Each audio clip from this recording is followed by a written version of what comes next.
Welcome, idiots and other people as well. Gabe DeArmond here. PowerMizzou.com, State of the Tigers. It is Monday night. We do this every Monday night on YouTube, brought to you by our friend James Carlton at State Farm Insurance in Webster Groves, Missouri.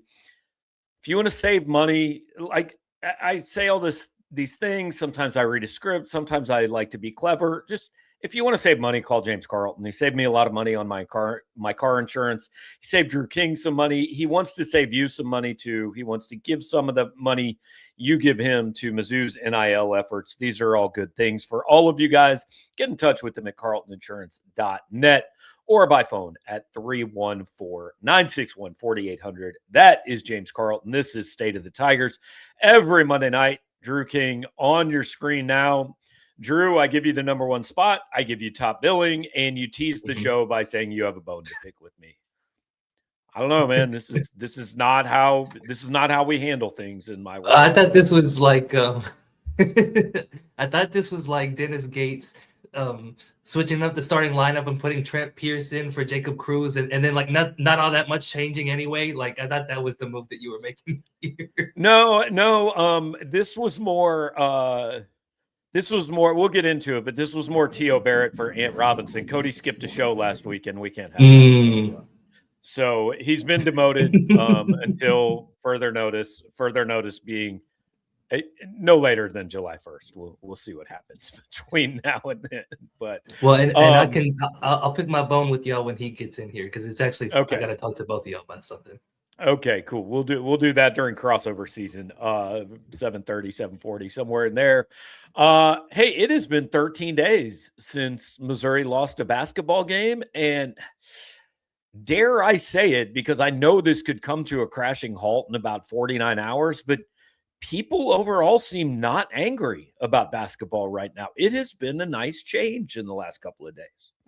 The vibes have gotten better, that's for sure. I know a lot of people were ready to just close up shop for the season after that Alabama loss, but Mizzou somehow kept its head above water, and everything is still on the table for the team. In fact, Gabe, I've been saying, if like Mizzou could go 6-12 and it wouldn't surprise me. Well, one more win, and that's not really the case anymore. They can't go 6-12, so we're right there. Freeway Jared with Drew Majok. Look, we have confirmed through sources that Mabor Majok is at least an occasional viewer of the program, so he's aware. We appreciate that, and he is aware of the Drew King Mabor Majok comment. So shout out to Mabor. Look, I still think that is a compliment to Drew. Mabor has been nothing but delightful in the couple of years. Exactly. And I think it's unfair to Mabor because he's got a whole foot on me. Like, I don't have anything. I wouldn't do anything against Mabor Majok. Right. And you want to know what? We are getting off track early. But, as far as play on the court, I've seen big men at Missouri in the last few years that were far less effective or impactful than Mabor Majok. That dude gets a bad rap. I agree. I don't know the whole history of walk-ons at Mizzou, but I would say that Mabor did a lot for a walk-on. I've seen scholarship big men since Dennis Gates have been here that were not as good as Mabor Majok, without question. But it's good vibes tonight. We're feeling good. I apologize. I ran out of party poppers. I haven't replenished the stock, so I got to do that after the show as well. We'll do 2 next time. You know what's good for vibes? Playing Mississippi State and South Carolina. That helps. Yeah, that always helps. I mean, so I don't want to make too much of this. They won 2 games they should have won, but they won them mostly outside of about a 7-minute stretch after Honor Boating was taken off the card on the stretcher, which I give them kind of a pass for. They won them largely in the fashion they should win them. And this is not a prediction, because I know how bad it, like I said, I know how bad it could look in 48 hours. But this is the first time since like pre-Kansas that I think I kind of feel like Missouri's going to make the NCAA tournament. Yeah, I think I have been there a couple of times this year. After the Auburn game when they were 3-1, you felt pretty good about it. Fair. I think, but yeah, like this is probably the best I've felt about them making the tournament all season. And like you said, it's kind of just by virtue of the schedule getting a little bit easier, and the schedule's about to get a whole lot tougher in a couple of weeks, and how Mizzou handles that is going to play a big role into everything. But at 6-4, they've given themselves a little bit of breathing room heading into that stretch, which I think is really helpful. It is going to get tougher, and I don't want to pretend that it isn't, but like, there's not a game I look at on this schedule and say, well, there's just no way. I mean, at A&M and at Arkansas are clearly the two most difficult games they have left, and we'll talk a little bit about A&M here in a minute. At Arkansas is certainly unlikely, but Texas at home, that I think that honestly should be a win. Vanderbilt at home, yes, Vandy's good, but Vandy's capable, as we saw on Saturday, of being pretty not good. Tennessee is capable of being pretty not good. Mississippi State and Oklahoma are usually not good. I mean, that's what this league is. Take away Florida, and on any given day, I don't know what you're getting out of anybody.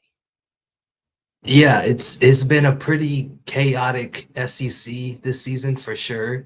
And I'm planning to talk to some bracketologists for a story this week, and I reached out to, I'm gonna butcher his name, Kyle Somolovsky. Well, I've never heard of him, so you can call him absolutely anything you want. Okay. Well, Kyle was the #1 most accurate bracketologist according to the Bracket Matrix last year. Okay. And so I'm planning to talk to him tomorrow, but he let me know, a lot of bracketologists are waiting for Arizona, Kansas to update their projections, right. But he went ahead and put his out today, and he told me he had Mizzou as the last team in the field. And so what I'm curious about, and one of the questions I'm planning to ask is, like, what does 9-9 do for Missouri, right? If they come up a game short in the regular season, is there still a path? And I'm not really convinced that there is, but I'm curious for kind of what their take on that would be. I kind of don't think at 9-9 there should be, because we've talked about this, like, so again, let's take out Florida. Who do you believe in this league? Like, if you take out Florida, who would you say, I trust this team? Recently, Kentucky's been a whole lot better since they played Mizzou. They've only lost one of their last 9. So I'd feel a little bit better about them. But beyond that, like, who do I think would win the championship? I'm not sure I could say.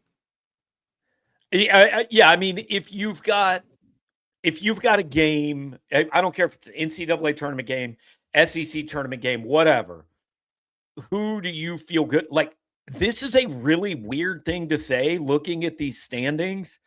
I think beyond Florida, if you said, give me one team you trust to win a game, I might go Alabama.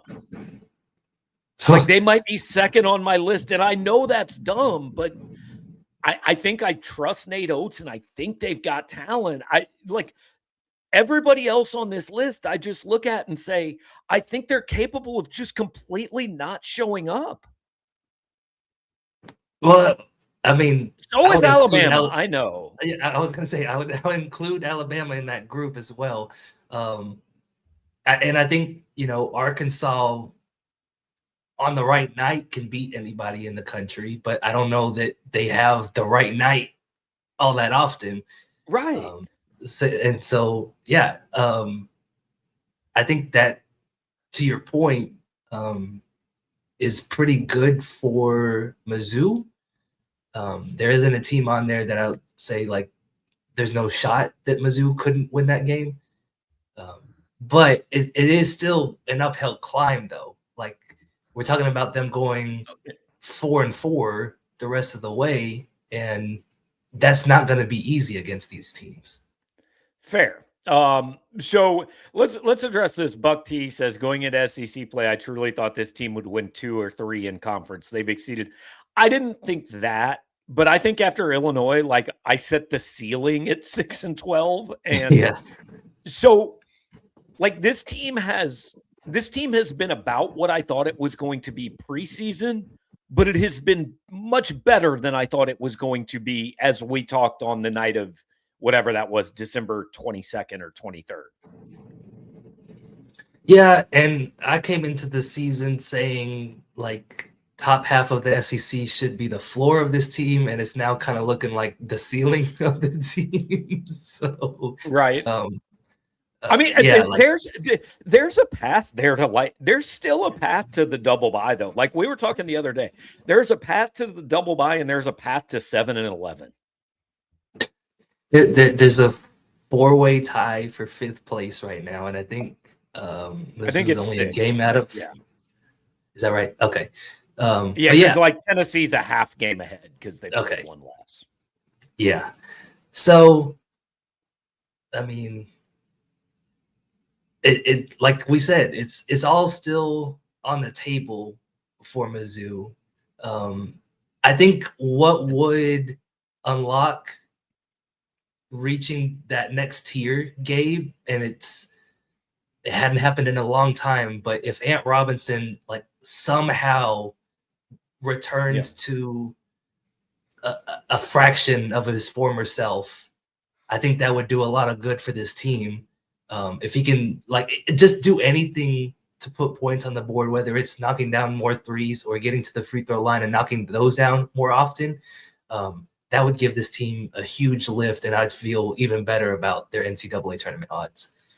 There are some questions about the Charles Bediako situation in Alabama, and we are absolutely going to talk about that. Before we do that, Missouri plays Texas A&M on Wednesday night. Drew, I'm just going to say right off the bat, I don't feel great. I don't like this a whole lot on Wednesday night in College Station. You going to say why? Sure, I can. Okay. Number one, like Texas A&M has kind of been Missouri's boogeyman in the SEC. Yes. Particularly at Reed Arena. I went there, I think it was 2 years ago. I covered the game there, and it was maybe the worst basketball game I've ever seen. Like it made last night's football game look incredibly exciting. It was hideous. When I was researching the stats that stood out piece for the Mississippi State game, I was actually reminded of that specific matchup because it was the lowest field goal percentage that a Gates team has held an opponent to. It was 28.8% from the field, and Mizzou still somehow lost that game. So yeah, that has absolutely been a rough place for Mizzou to play at in the SEC. So it is not just that. It is Bucky McMillan's team wants to do all the things that Dennis Gates' team this year absolutely doesn't want to do. They want to run. They shoot 47% of their shots from 3. Like I feel like Missouri, any path to victory in this one for Missouri is much more reliant on, it starts with, well, we need A&M to miss shots. And I just feel like when you are at the mercy of what the other team does, that's a tough path. A&M had a horrendous shooting night against Florida, and I think it sounds neat to say Florida showed you the way to beat this A&M team. Cool, but when you don't have Florida's talent, that makes it a lot harder. Missouri, I think, caught Florida at a good time. They caught Kentucky at a bad time. Thought they caught Alabama at a very bad time. Like Alabama really needed that game. I think they catch A&M at a bad time. A&M's coming off 2 straight losses. Like just a week ago, you and I were talking and we said, I said, hey, it's time to talk about A&M as, in that group. And you said, well, I'm going to give it a week because they're playing Alabama and Florida. They acquitted themselves pretty well against Alabama. They got absolutely run out of their own gym by Florida. And so, like, A&M a week ago was leading this league. And if you look at it, like, they're down at like 40 in the net. Like, most of the metrics don't think they're nearly as good. So I just think Missouri might run into a team trying to prove a point on Wednesday. Yeah, I do think that there's gonna be some rubber band effect where like A&M got all of their misses out against Florida, so now they're gonna make absolutely everything against Mizzou. Like I kind of expect that to happen for sure. And A&M is good in a lot of ways that Alabama is good, and we saw how the Alabama matchup went for Missouri this year. So yeah, I agree. I don't know that it's a great matchup for Missouri on paper. I agree that like to win this game, like number one, you have to make A&M miss some shots, and that's been really hard to do for every team that A&M has played against who's on Missouri's level. They got Ruben Dominguez, who's one of the best shooters in the country. Rylan Griffin's been shooting the ball really well for them this year. Pop Isaacs is turning a corner. Rashawn Agee has had some good games. So, like, it's a really tough team to beat. And, like, I know their schedule hasn't been all that difficult, but they've won against that schedule is the thing, right? Like, they've been beating up on teams in the bottom half of the SEC, but when you beat up on every single team you play against, it means you're in the top half of the SEC. So, yeah, this is a really tough matchup for Mizzou. It's on the road, obviously, which doesn't help anything. And so it's going to be a tough one for sure. I agree. Like, over under on how long into the post-game press conference in College Station Dennis Gates tells you he wishes he could call his own fouls? I would say probably second question. Yeah, I would say about 2 minutes. And the reason I bring that up was if this game's in Columbia, I feel better because you pound the ball inside and Mark Mitchell might go to the free throw line 18 times. And Tio Barrett might get to the free throw line 8 times. I don't think you're getting those calls in College Station. And so if you're not getting those calls, you have to be incredibly efficient because the other way that you beat A&M is the way Alabama did, which is say, cool, we'll play your game and be better at it. I don't think Missouri's capable of that. I think Missouri has to play Missouri's game. It's been a while since we saw, an 88-87 win for Mizzou, right? And that went into overtime. We haven't really seen Mizzou like get into the high 80s or the low 90s in any SEC game so far this year. So it's got to be a game where they slow things down and they play a really bruising style of defense and make A&M really work for their possessions. And, I thought they did a decent job of that against Georgia this year. And obviously they didn't win that game, but they were really competitive. And if they make a couple more free throws, maybe that's a different story. But obviously, like, Alabama ran away with it. And so I'm curious to see which version of Mizzou you get in this one. Hey, Billy, if you could put that comment back up from Aaron. He says playing with house money on Wednesday. I don't totally agree with that, but I do agree it's a game that, like, we don't expect to win. Like, there's a ton of upside. It's an opportunity, but I don't know that losing it, like, kills you. But Drew, I don't remember if we talked about that. I think I talked about this after you were done on the post-game show on Saturday, because somebody said, you want to win the Texas game because they're right in competition with you. And yes, you do. But if I tell you Mizzou goes 1-1 this week, like, that is the guaranteed result. Which one do you want to win? The A&M game is more impressive, for sure.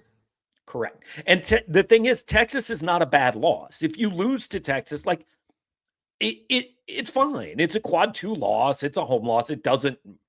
It's not like losing to Oklahoma would have been. It's not like losing to South Carolina would have been. It's a loss but like an A&M win is another quad one win. As of right now, Missouri has 6 quad one games out of its last 8. Like they have a chance to actually really boost the resume here in the last 4 weeks.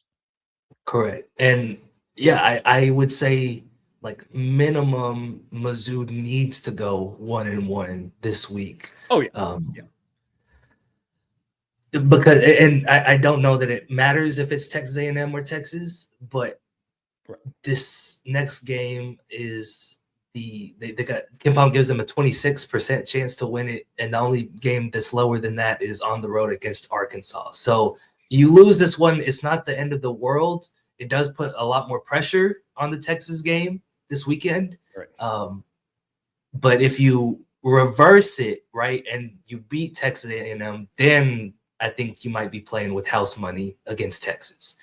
Yeah, because I mean, 0-2 this week makes it really, really hard. 2-0 this week, and you're starting to go, okay, they shouldn't stumble. They should get there. Exactly. All right, so got a notification that Cody Goodwin is here, and he's a little early, so we're going to go ahead and bring him in a little early because I don't know if you guys know. Don't worry, Drew. We're not cutting you off. We're not sending you away. I don't know if you guys know that Cody at one time in his life covered Alabama, so I feel like he is worth adding to this conversation if he's ready for that. Cody, give me a everybody drink, by the way. Yeah, exactly. Give me a thumbs up if you're cool to pop in the show, and we'll get that done. There's Cody. Okay. So, I will not bias the conversation. Drew, we're going to start with you because you are the basketball guy. Then we'll go to Cody. And I'm going to go last. A judge in Tuscaloosa today denied the injunction allowing Charles Bediako to play. So for at least right now, Charles Bediako can again not play for Alabama. Drew, your thoughts? My thoughts are I was surprised to read the headline. I did not expect a Tuscaloosa judge to rule in favor here. Like I didn't think that just because the past judge had a massive conflict of interest that like things were going to magically swing the NCAA's way. But I think it's the right decision. Like if the NCAA is saying he signed a pro contract, that's our line. I think that that's a valid case. And so I don't know that they can like go back and retroactively like take those games off the board like I know everybody wants them to, but I think it was the right call. Cody? I agree. I was like across the board. I was also surprised when it came down that he's not eligible to play. But I think it's a step in the right direction. I think it's a win for the NCAA. The last time we were up here, I know we talked at length about all the professional international players that play in the EuroLeague and elsewhere around the world that have previously signed pro contracts are able to play pro ball, or not pro ball, college ball. So like, it's a little weird, but like I give a lot of credit to the NCAA and to this judge in particular for kind of common sense, right? Like hey, like this guy played college. He didn't go, I guess, all the way to the NBA, but he signed a professional contract and then he tried to come back to college.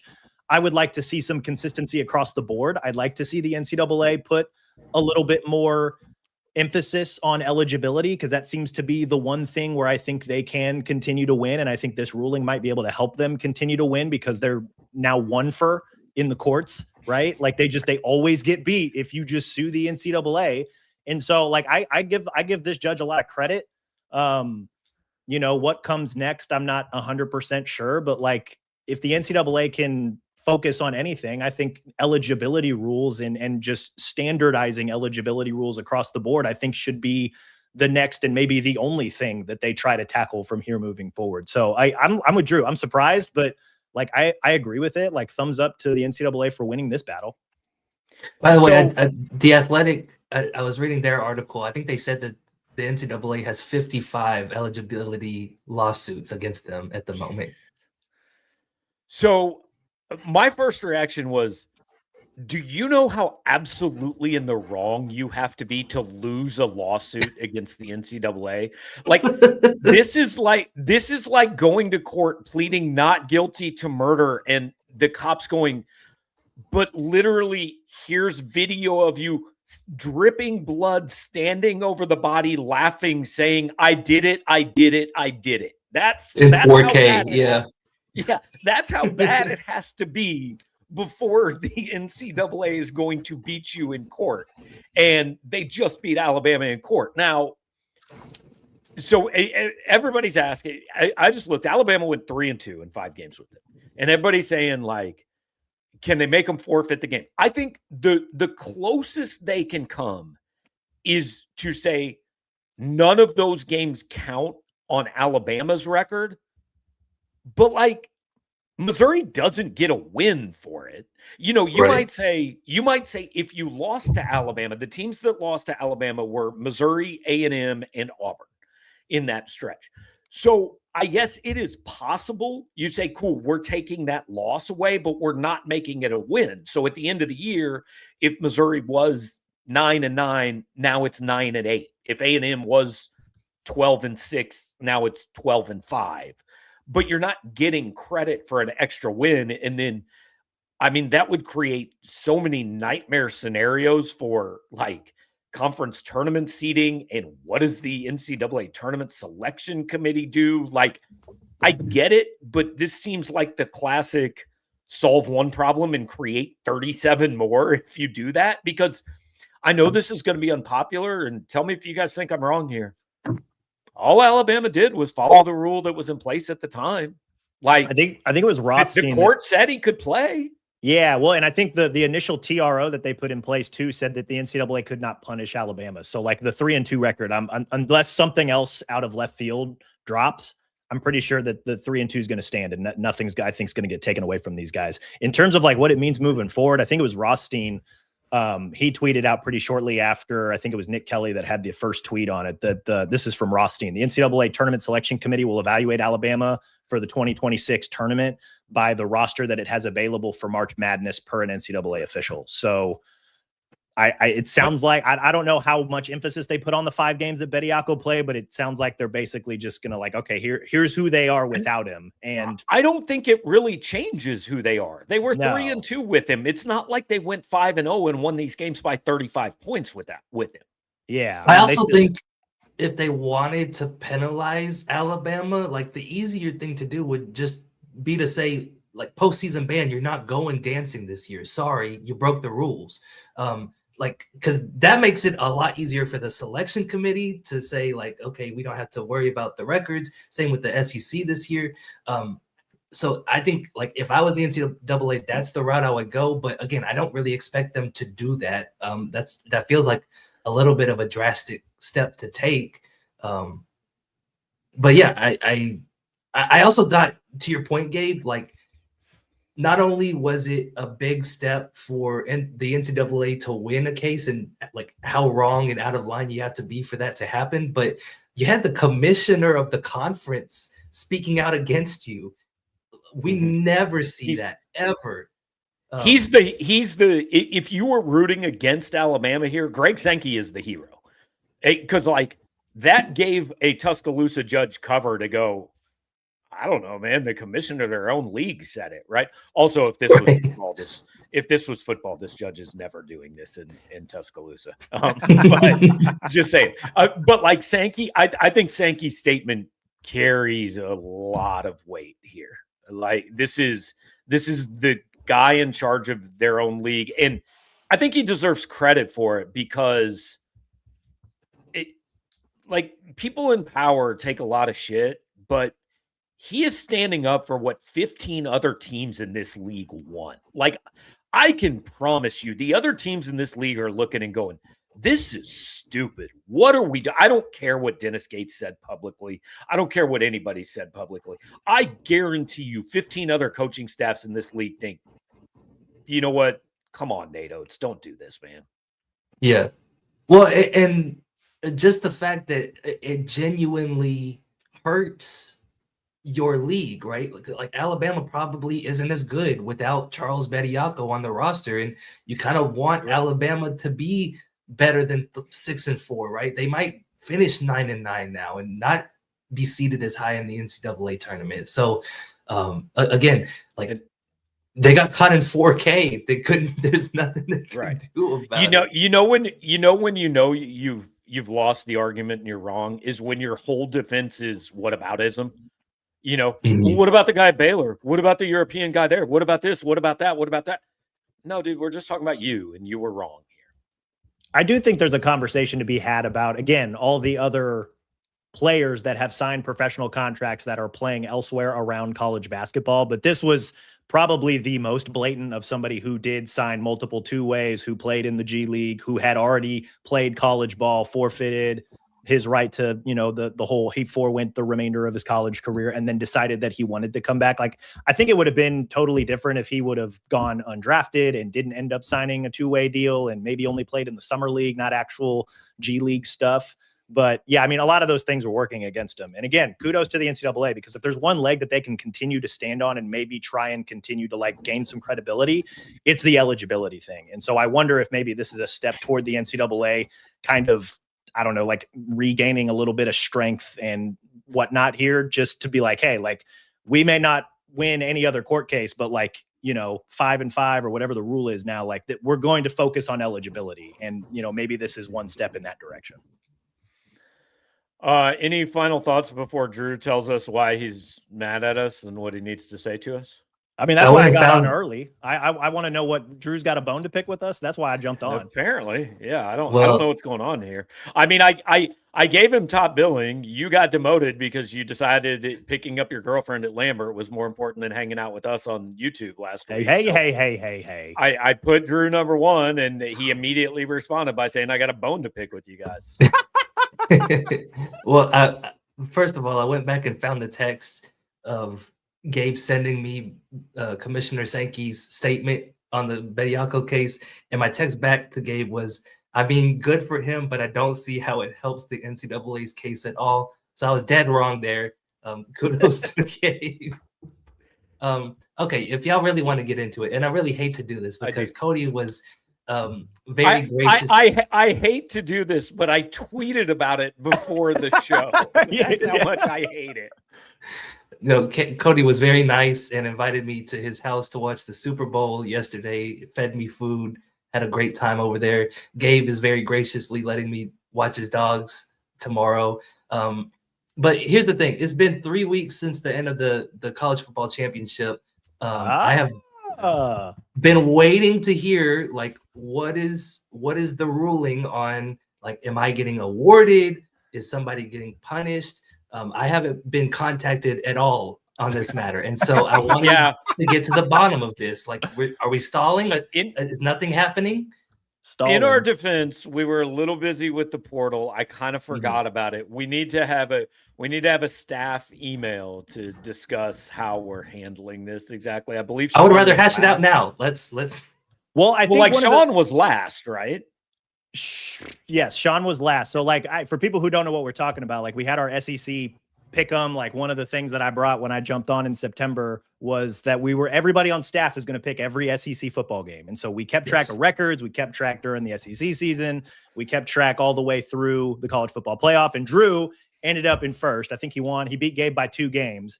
And so at the conclusion of this competition, we had not solidified like if the winner got something, if the loser was punished with something. And so I think when I posted it on the board, I threw it out to the board as if to say, what should we do? And they came back with some suggestions. And I think one of the popular suggestions was just to kind of defer to the winner, Drew, and let him pick the punishment for either last place or for everybody behind him. So I'm in favor of just putting the ball in your court, Drew, and you tell us what you want from us.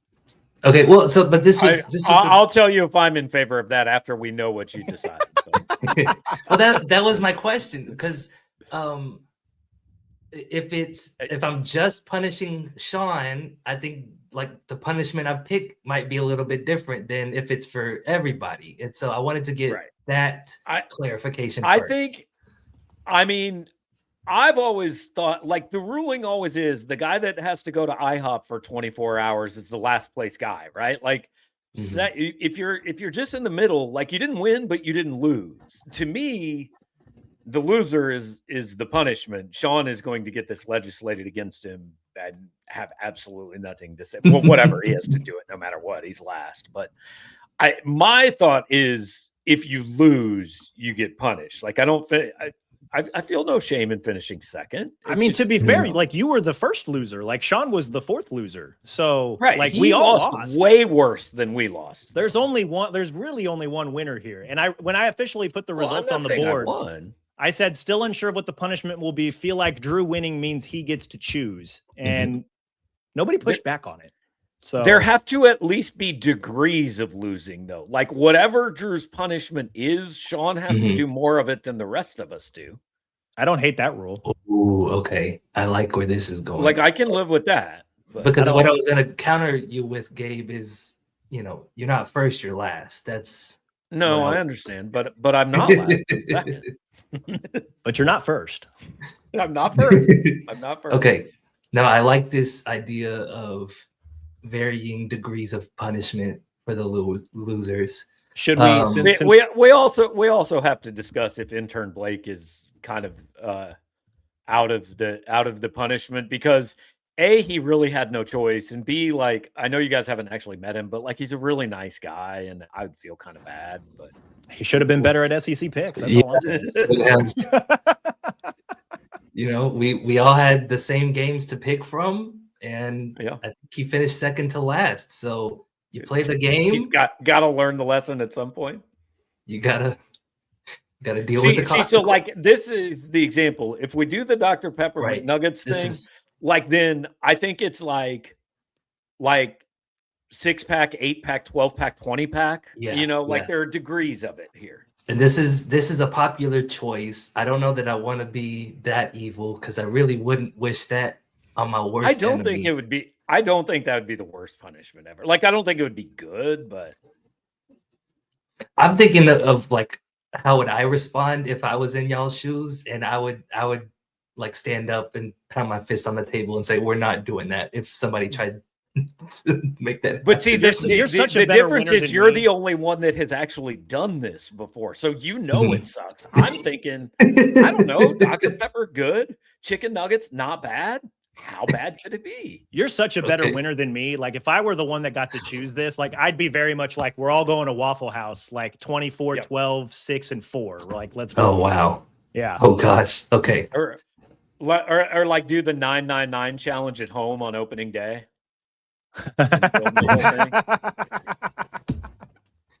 or in the left field bleachers at a Mizzou baseball game. Oh, gosh. That's the real punishment. Right. Not even the 999 challenge, right? The 999, you at least get to drink. Sitting through an entire college baseball game at Missouri. So should we just let Drew pick and like let him pick, and then we can kind of finalize it, and we have we'll go till we got the end of February to kind of figure this out, what we're doing here. End of February. Okay. So that way we got some time, we got some back and forth that we can figure out. I'm good with that. Drew figures out the punishment, and then we figure out how we kind of make it way worse for Sean than the rest of us. Sorry, Sean, you're probably not watching, but poor Sean's not here to defend himself. You probably should have tried harder, man. I didn't feel like we got a full effort from Sean on the picks. He had some wild picks, and I emailed him one week when he picked a bunch of upsets and ended up, I think, going like 2-10 or something like that. And before he like locked them in, I emailed him back when he sent me them, and I'm like, "Are you sure you want to do this?" And he's like, "I'm either going to be in first by a lot or last by a lot. So let's throw some darts." There so you go. Okay, all right, you said it. Yeah. Okay. Well, good to know I have the power. Now you've got an assignment, Drew. Glad we've cleared the air. Cody, thanks again for the chicken yesterday. Gabe, I'll see you bright and early tomorrow. Hang on real quick before you leave. One question that you have to answer, and then Cody and I are going to disagree about it. Was that the worst Super Bowl you've ever watched? Yeah, I think so. I'm trying to think. Crazy. Crazy. That was a great. What would I compare it to? The Denver Seattle one a few years ago also sucked. Rams Patriots was really bad. That was like 13-3, but I didn't watch that one. Y'all I are just protested defense that one. haters. I'm not here for the defense slander. It wasn't even that it was It just a wasn't defensive fun. game. It wasn't sucked. competitive. Like the Seahawks like That owned it. that the game was over entire at the end of game. it was 3-0, and that game was over at the end of the first Yeah. quarter. So yeah, not a lot of offense, not a lot of competitiveness, but y'all have fun arguing about it. Y'all are crazy. All right, we'll see, Drew. Have a good one. All right, Cody, I'll give you your chance, man. Make the claim that game didn't suck. Defense wins championships. Like that's football is more than just offense and touchdowns and big plays and points, right? Like, and there were plenty of big plays on both sides of the ball, and specifically when it came to the defenses. And I think everybody that was paying attention knew that this was probably going to be a defensive slugfest. Like, unless Sam Darnold was on his P's and Q's and he was going up against another really good defense, that like there was not gonna like. I was shocked that Seattle even got to 29 points, to be honest, because Drew's like back, he forgot to say something. He forgot to say something. As I got on a roll, man, he's just calling a timeout in the middle of the run here. Oh man, I was on my way out, and then I like stopped in my tracks like a record scratching on the player. Right when Cody said it's not that bad because defense wins championships. That's Nico Harrison's defense for trading away Luka Doncic for Anthony Davis. Like, what are we talking about here, Cody? Nobody is watching this for the defense. And also, defense doesn't really win that many championships. Also, it was the championship game. Somebody was winning a championship last night, regardless of what they did. Don't sit here and tell me that defenses don't win championships. Both of Seattle's Super Bowl victories came because of defense. When the Patriots shut down the Rams a few years ago, it was because of defense. When Von Miller won Super Bowl MVP, it was because of a ridiculous defensive performance. I like how you just dropped a few years ago about the 2001 Super Bowl. when the Steel Curtain won 4 straight a couple of weeks ago. I mean, in 1977. No, their defense has won championships now, then, and always, right? Like even when the Chiefs were winning Super Bowls, right? Like their second Super Bowl in back-to-back was largely because of the defense. Okay, but also, like Seattle's defense was awesome. I think Seattle's the best team in the NFL. I think they clearly. I don't think there's any question. Drake May and that New England offensive line were awful last night, and the AFC sucked out loud this year.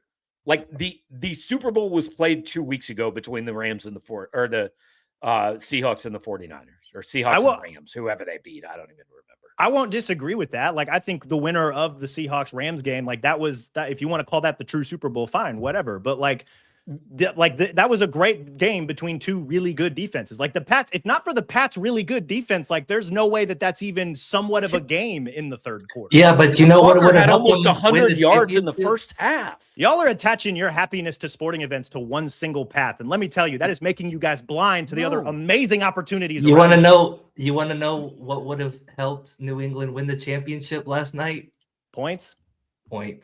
That's cool. Seattle's defense scored points. New England's defense has been good at scoring points all season. Are you telling me and you are a way bigger football nerd than me. I like to be entertained. You like to watch the fucking left guard pull, whatever. That's fine. But are you telling me that was you enjoyed watching that football game? Yeah, I enjoyed watching because I enjoyed almost none of it. That was so much fun. You came all the different blitzes and stuff that Mike McDonald was sending to frustrate Drake May, and even Sam Darnold didn't play his best game because all the different blitzes. At one point in the third quarter, Chris Collinsworth said they just keep sending the same blitz at him, and he can't figure it out, and it's not even that hard. He was playing to the extra 100 million people that were watching this game. He was not playing to the football crowd. He wasn't playing to the normal diehard football crowd. Like that was a great defensive football game for those that were truly paying attention. If you were just sitting there hoping for points, I'm sorry to tell you, but as soon as the Seahawks beat the Rams, I knew that game was going to be low scoring. Look, I can watch a 20-17 game that can be good and entertaining. That Drew's right. Like New England could have played 29 quarters and they were not winning that football game. Like that game was over at halftime, and it was really over. This was the part of the game that really insulted me. It's 12-0. You have 9 minutes left, and you punt the ball.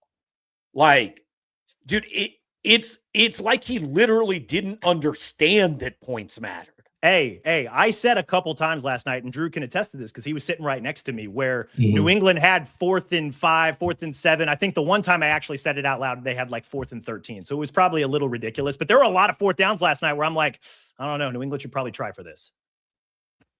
I think Seattle had the ball when it was 4th and 14, and they kicked the field goal there instead of going for it. Well, yeah, okay. When they kicked the second field goal to go up 6-0, I think, I also wanted Seattle to go for it on 4th down that time. So, like, as much as I appreciate defense, like, I wanted to see more aggressive offense. Yeah, I'm cool with the rock fight. I'm not cool when one team is throwing pebbles and the other one's throwing boulders. Like, that was my real issue with the game. Here's the comp I made, and I don't think I made this to you, Cody. You're old enough to remember this game, I think. Drew, I don't know if you will, because like you probably didn't pay as much attention to the SEC. But do you guys remember the LSU Alabama national title game, the rematch that ended 9-6? Yeah, 21-0 in the title game. Okay, there was like weeks of SEC fans telling the rest of us, if we didn't think that was a great football game, we didn't understand football. No, man, that football game sucked. It was really boring. Like, I'm not saying it was terrible football. Like, Seattle's defense is great, and New England's defense is pretty good. But it didn't entertain me to watch most of that. Cody, here's the thing, though. Your dad brought up on about 10 occasions last night that he thought Seattle's kicker deserved the Super Bowl MVP trophy. And after he made the fifth field goal, I was like, you know what? That's cool. That's fine, because no kicker has made 5 field goals before. Which does not make it like, I have covered a game in which Michael Dixon won the MVP, and he 100% deserved it, and he was the best player on the field, and it was a god-awful football game. He almost won it again last night. Here's the problem. You said that game was not entertaining to you. I almost guarantee you Mike McDonald doesn't give 2 shits about that. His goal is not to entertain you. His goal is to win the game. And so if you can't appreciate the way that they go about trying to win the game, and Seattle's been doing that all year, that defense is a boa constrictor, man. They just wrap up opposing offenses and squeeze the life out of them. And if you didn't realize that 2 weeks going into that game, I don't know what to tell you, man. I will say this. That could have been the Chiefs winning the Super Bowl that way, and I still would have thought it was a boring game. Like, I disagree with that. I disagree with that. If the Chiefs would have done that, you'd have loved it. I'd have liked it more than I liked last night. But I would have loved the result. I would have found it to be a very boring football game. That's I don't know. I enjoyed it. I thought it was fun. I love good defenses, and by God, like, we just got done watching a top 10 defense all fall. That defense was so much fun to watch, even if the offense was bad. Can we also agree that while the Seattle defense was good, there were a lot of, Drake May, like, you can't even make that throw plays? You know why he wasn't making throws he normally makes? No, because the defense had him on his heels. I'm not talking about when he was getting hit. I'm talking about when he had time and he had open guys. They were not making plays. I don't know how many drops his guys actually had, because there was at least 7 throws we counted on the replays in the fourth quarter where I was like, he's just off. And it's because they were just blitzing the crap out of him, and Will Campbell was just getting beat like he stole something. Like, it was crazy. H880 said in the chat, if Mizzou had that defense, it's over. No, Mizzou kind of had that defense. Mizzou had that defense. Mizzou had that defense. That's the point, man. Yeah. Like, yes, defense wins championships, but not with, like, New England's defense couldn't win a championship because that's how bad Drake May and that offense were in the playoffs. Yeah, but they were still within striking distance going into the fourth quarter, even as bad as Drake May was. Here's the lesson from the Super Bowl for me last night. Josh Allen should have spent that entire night puking over a toilet that he could not make the Super Bowl when this was the AFC. Joe Burrow was hurt. Lamar Jackson didn't play half the year. The Chiefs were awful. Like, the Patriots didn't even beat anybody good to get there. They had the worst schedule in the NFL, and they beat Jarrett frickin' Stidham in a snowstorm to make it.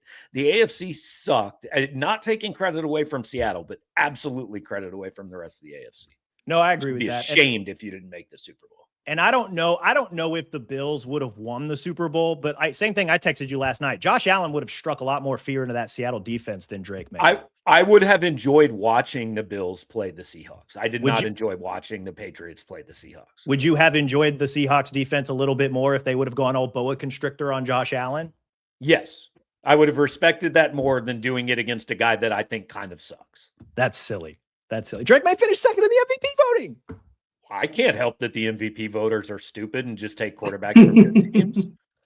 Because Devin Witherspoon should have won the MVP last night, and they had to give it to an offensive guy. Spoken like a man that watched so much college football and no NFL this past season. I didn't watch much NFL. A lot of it was very boring. So I don't know. The Pats had a very easy schedule, but Drake May, I thought, was a worthy MVP runner-up. I'm glad Stafford won it. Put it that way. Yeah. All right, Drew, you good, man? Or you got more things you want to say? This is Cody. I don't. Oh, man, Oh yeah, I've seen this. That's my favorite GIF meme, whatever that's ever been on our site. So Yeah. All right. All right. right. you'll leave us to it. Okay, Yeah. I promise we're done fighting about the right. Super Bowl. By the way, I've said Super Bowl on this show like 19 times. I don't think we're supposed to say it, but I don't think that the NFL is suing the Power Mizzou YouTube channel. So, all right, Cody. What you said you wanted to talk about other things. I don't remember what they were, but we can talk about them. Well, I did want to shout out that Mizzou is backup QBU, right? Because now they've had three different quarterbacks.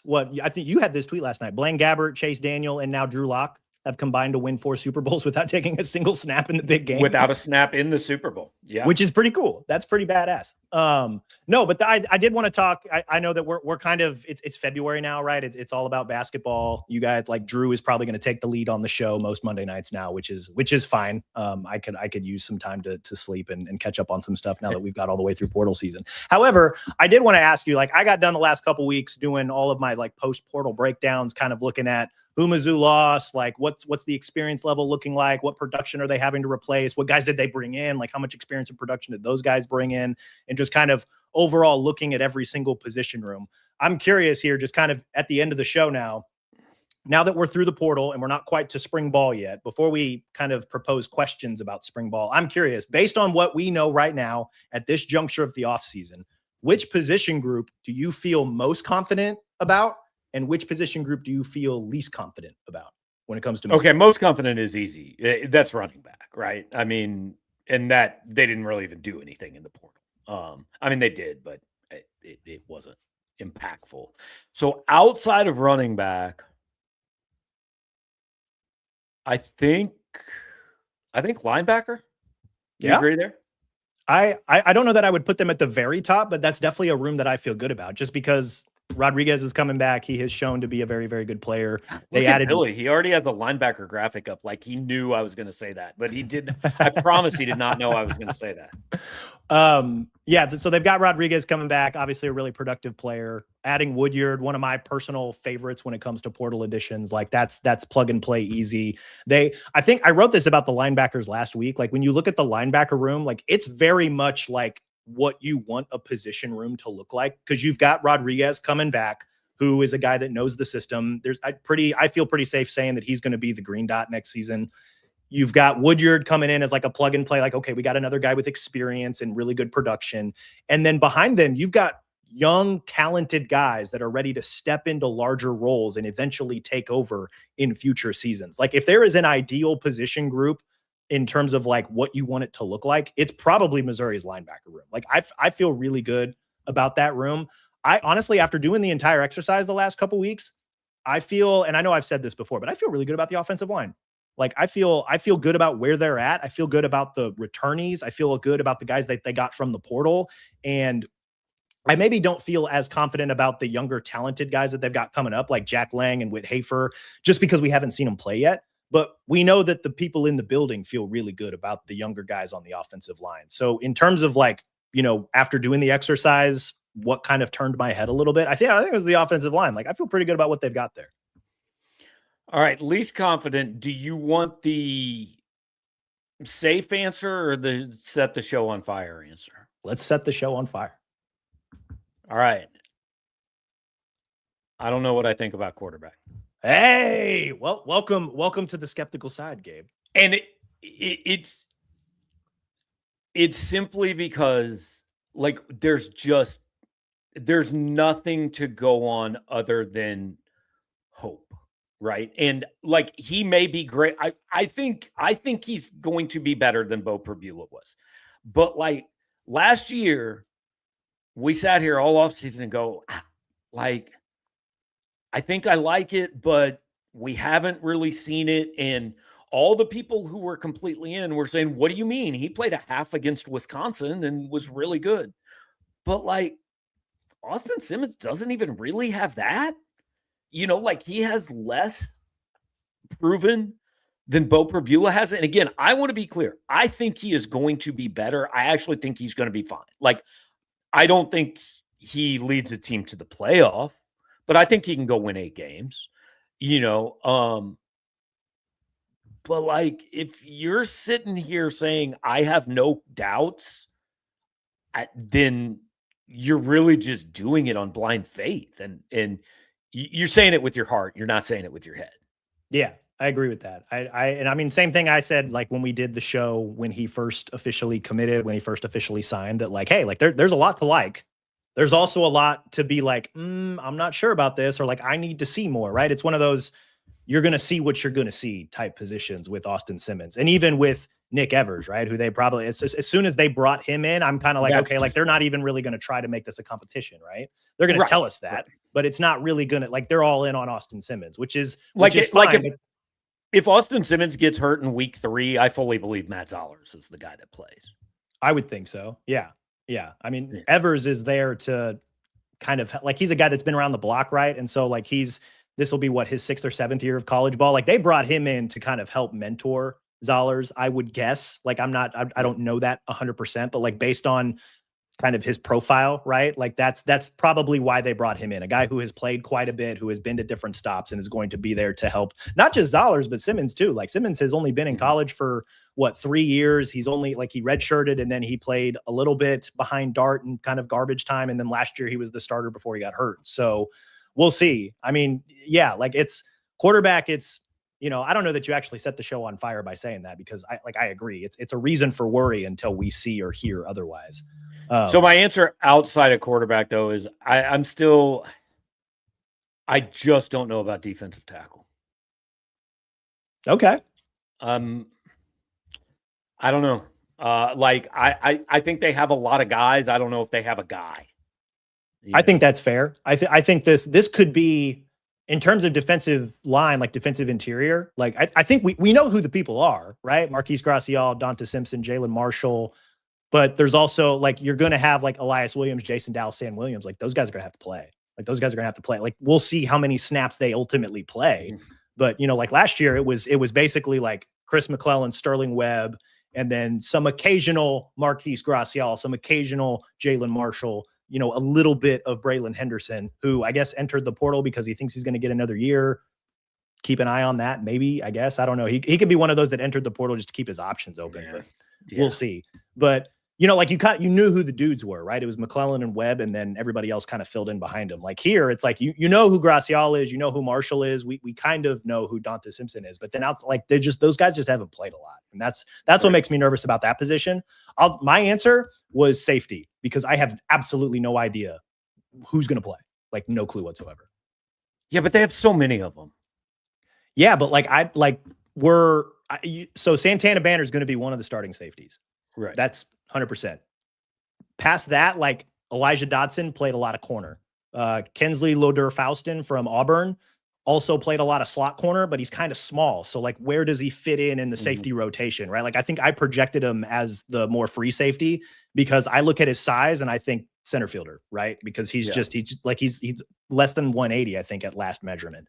Jadon Blair, redshirted last year, great measurables, right? But like, you know, the other stat that stuck out to me when it came to safety was that the guys that are outgoing, all 5 guys that left, Dalen Carnell, Jalen Catalon, Marvin Burks, Moose Phillips, and Caleb Flagg, all 5 of those guys have played 1,000 or more career snaps. And those 5 guys have started a combined like 137 games. The guys currently in the safety room have 4 career starts. Here's my only pushback on this is you're right. Like these guys haven't played a lot, but there's so many of them. I just try, like, you throw Trajan Greco in there, Jackson Hancock, CJ Bass. There's so many. I trust that they can find 3 guys. Also, like, they bring their best safety from last year back in Santana Banner. I thought Marvin Burks was, like, losing him was disappointing. He got better over the last couple years, and he was solid. I thought Jalen Catalon was one of the biggest disappointments. I don't think replacing him's very hard. They basically replaced him last year. Yeah, I mean, over the course of the year, Banner played more of that rover position. Yeah. So I agree with that. So, but I just don't know what the safety position is going to look like. And when you combine the corners, like, I think we can kind of lightly pencil in Chris Graves Jr. as one of the starting corners. And then after that, I don't know. Right. I kind of feel the same way about that, though. There's so many of them. I trust them to find a couple. Yeah, they're going to throw bodies at it. But just after I got done doing the exercise, I was like, I'm like, at least I know who's playing in defensive interior. Like, I just have no clue who's playing safety. Let me give you a quick little where Missouri did a lot and where Missouri, I'm not sure what they did. Kicker and punter. They did a lot at kicker by getting Blake Craig back. Yeah. And I don't know what they did at punter. Like, we don't really know if Bruno Royce is going to play kicker, or we don't know if he's going to kick or punt. We don't know what's going on there. The other punter is Mark Shanuda, who averaged, I think, about 43 a kick at Tennessee State. I mean, it doesn't, like, I remember last year they brought in Connor Wesselman, who basically didn't punt at Stanford, and we kind of were going, that's going to fix it here? Like, he's your automatic starter? And so I kind of look at it again and go, I mean, somebody's going to punt, but I don't know that you have somebody that is going to suddenly make that a strength. No, I agree with that. I think the bet on special teams is the fact that there's a new coaching staff.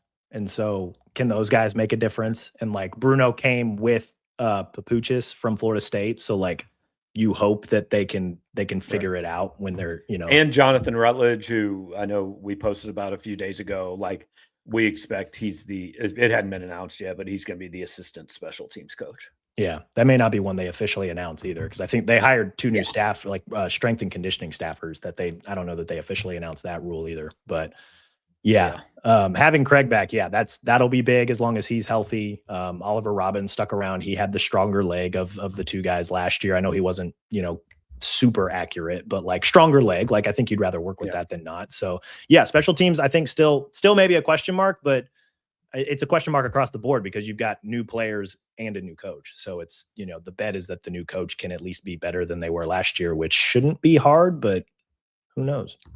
Right. All right. Well, guys, appreciate you hanging out with us. While you're here, like, comment, share, subscribe. Check out James Carlton at carltoninsurance.net. You can give him a call at 314-961-4800. I don't know what Cody's going to do with the rest of his night. I'm going to go turn on the Super Bowl again and watch it until I'm either convinced it was a great football game or I fall asleep. So I'll let you know which one happens first. But I'm pretty sure I already know. Hey man, just appreciate good defense, right? Like that Seattle team was the best team in the NFL far and away this season.